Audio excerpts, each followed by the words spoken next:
Hi everyone, my name is Julia Fibby and I am a digital agronomist for Syngenta Seeds, and I'm currently the operation lead for the 2021 drone pilot program.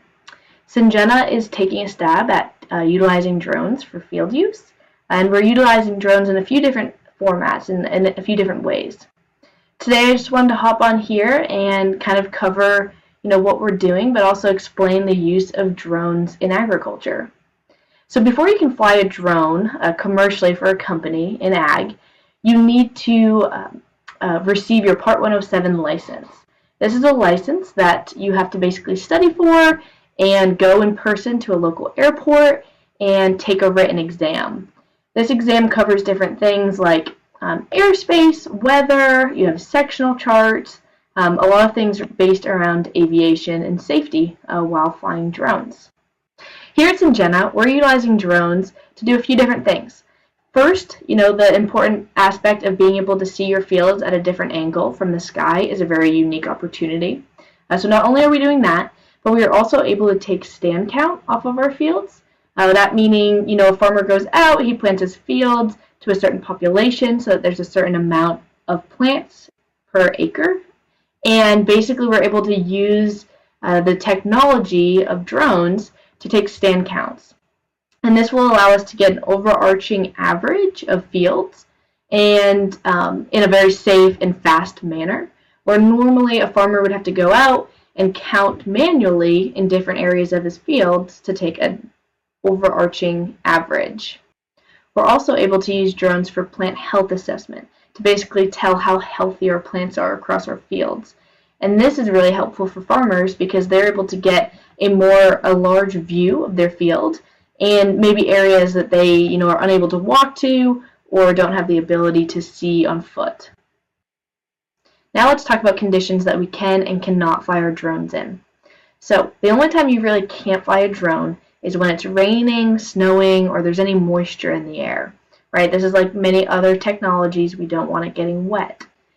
Other than that, there's no cloud coverage that really would limit us from flying. It's better to fly on a day where there are no clouds in the sky or when it's really overcast and it's consistently cloudy. Sometimes when you have a cloud here and there, it can hurt your drone's capability of being able to see the plants, and that's due to the different shadowings of the sun at different times of the day. We typically fly our drones at 400 feet in altitude, so that's 400 feet above the ground. This is a pretty high altitude to fly drones, and so it's really important that we have someone with us to assist us in watching the drone as we fly. There's no limitation for how far you can fly a drone, however, you always have to have a visual line of sight on your drone, and so you can't be flying and not being able to see it. And that's a really important part that we learn in our training. Hi everybody and welcome to the field. I'm going to do a quick demo on what it looks like to put a drone in the sky. So this is my Mavic 2 Pro. To get it going, you hit it once and then hold down. It then adjusts its gimbal.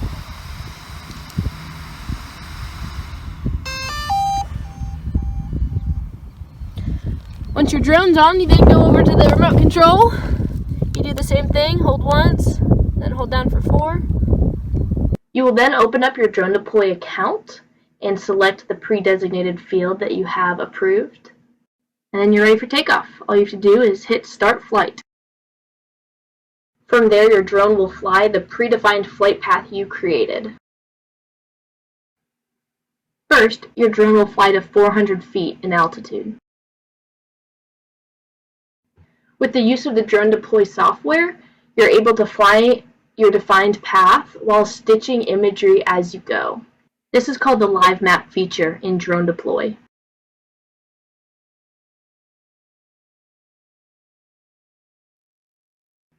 I've sped up this video just for time's sake, but these 7 acres took me about 4 minutes to fly.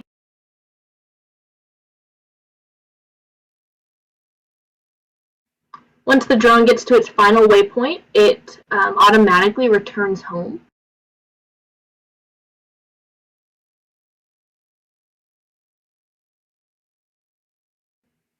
Once your drone is sitting on top of its home point, it readjusts for landing.